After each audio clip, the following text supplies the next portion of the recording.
Assalamualaikum warahmatullahi wabarakatuh. Nama saya Triana Variana Graheni dari kelas 11 IPA 2. Di sini saya akan mempresentasikan tentang jenis demokrasi di Indonesia.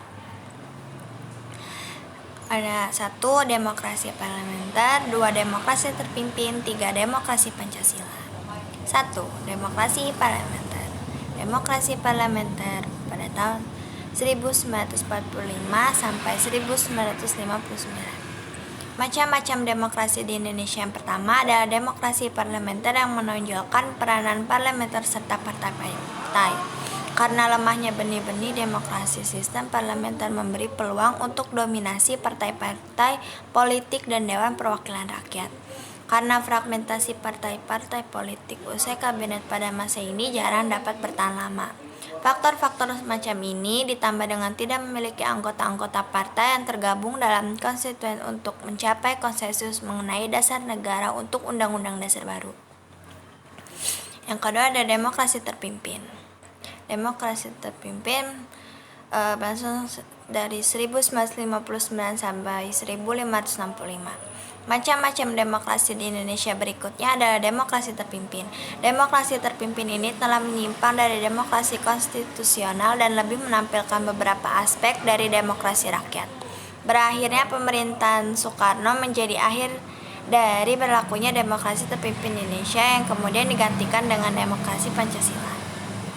3. Ada demokrasi Pancasila. Demokrasi Pancasila ini terbagi menjadi 2, yaitu era Orde Baru yang berlangsung pada 1966 sampai 1998.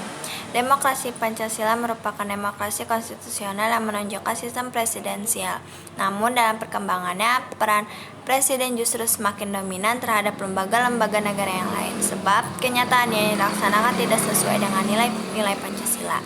Demokrasi Pancasila pada era Orde Baru kerap ditandai dengan dominasi peran ABRI, birokratisasi dan sentralisasi pengambilan keputusan politik, pengebirian peran dan fungsi partai politik, campur tangan pemerintah dalam berbagai urusan partai politik dan publik, masa mengambang monolitas nilai negara, dan inkorporasi lembaga dan pemerintah.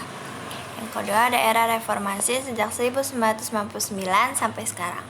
Setelah Orde Baru berakhir, Indonesia memasuki era reformasi di mana pemerintah Habibie mulai menjalankan demokrasi dengan menyuburkan kembali alam demokrasi di Indonesia dengan jalan kebebasan pers dan kebebasan berbicara. Keduanya dapat berfungsi sebagai check and balance serta memberikan kritik supaya kekuasaan yang dijalankan tidak menyeleweng terlalu jauh.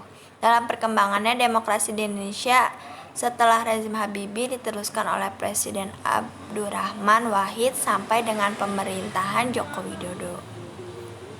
Nah, selesai.